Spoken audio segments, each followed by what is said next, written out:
You think you're invisible. People don't notice you. Your presence fades into the background while others shine. You stand in a crowded room, yet feel like you're the only one there. And you wonder, why are people not attracted to me? What is it about me that makes them look past, not through? You've tried to change your appearance, your demeanor, even your voice, but nothing sticks, nothing changes, because it's not about the outside. It's about what you're unknowingly projecting from within. Carl Jung spoke of the invisible parts of us that shape how others see us, or don't. The parts we bury, hide, deny. You may not realize it, but these are what dictate your presence in the world. And until you confront them, you remain unseen, not because you're unworthy, but because you're unknowingly hiding. So, let's uncover the truth together, shall we?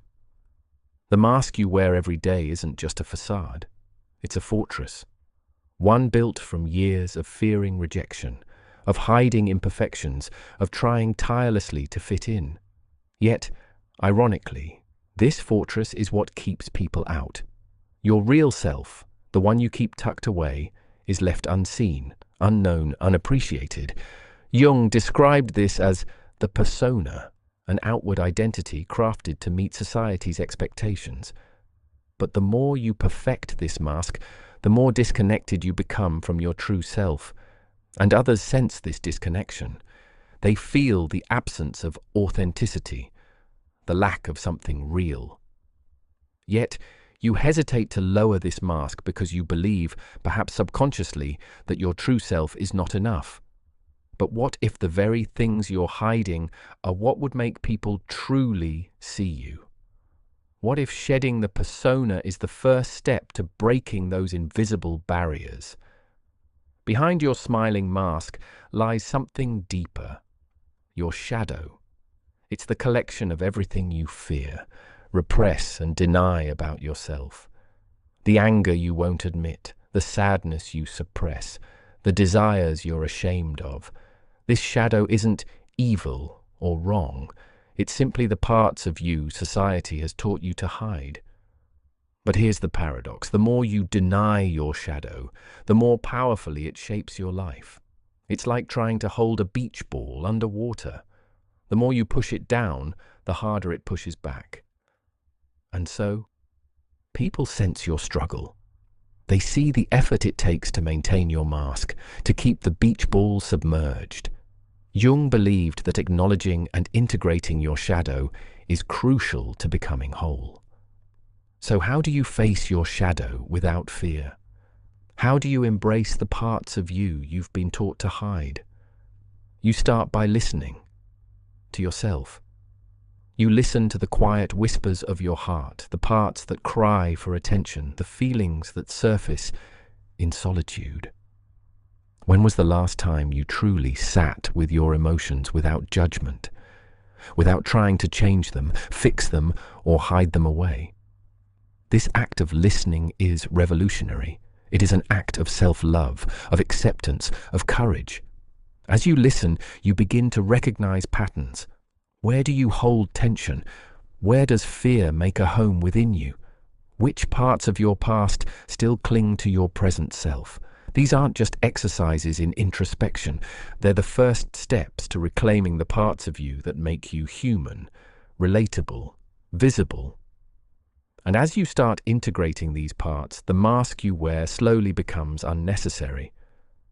Because the world doesn't need another perfect face.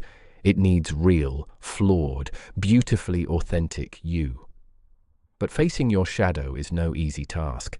It demands vulnerability and bravery. It asks you to look at your reflection and not turn away from the parts you find difficult to love. This is where many falter. It's easier to stay hidden, to cling to the familiar mask, to avoid the discomfort of shadow work. But in doing so, you also avoid real connection, real intimacy, real visibility. Jung understood this struggle.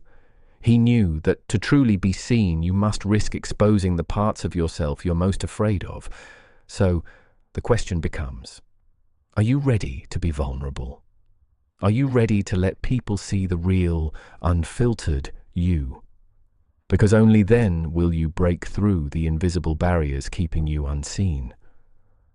Real connection begins when you embrace your imperfections, when you stop seeking approval and start searching for understanding, when you stop performing and start sharing your truth. This shift isn't about being perfect. It's about being present. It's about allowing others to see you completely as you are, flaws and all. Imagine a conversation where you're no longer calculating every word, where you're no longer hiding behind a smile that doesn't reach your eyes. Imagine being truly known, understood, valued. This is what happens when you let go of the need to control how others perceive you and start focusing on how you perceive yourself. You attract those who appreciate your authenticity, who resonate with your truth, who see the light behind your shadow. But how do you begin this journey toward authenticity? It starts with small, deliberate steps. You can begin by asking yourself simple, yet profound questions. What am I hiding? What am I afraid to show the world? What would happen if I let myself be truly seen? Each answer brings you closer to understanding yourself, closer to uncovering the layers you've built over the years. You're not alone in this journey. Jung's work provides a path that encourages you to look inward first, to explore the uncharted territory within your soul.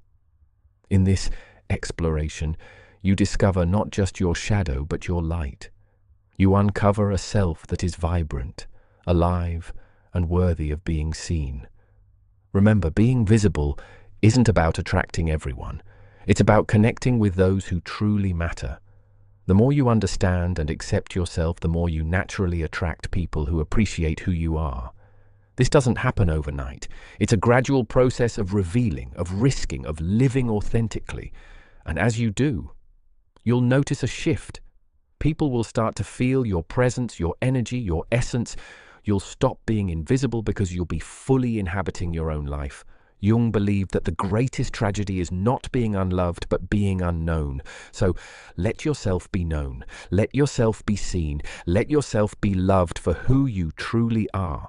The journey toward visibility is one of courage and commitment. It requires you to stand in front of your own mirror and face what you've been avoiding. But the reward is profound. You gain not just the attention of others, but a deep, lasting connection with yourself.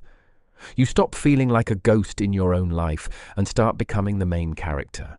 And as you become comfortable in your own skin, you become magnetic. Not because you change who you are, but because you embrace it fully.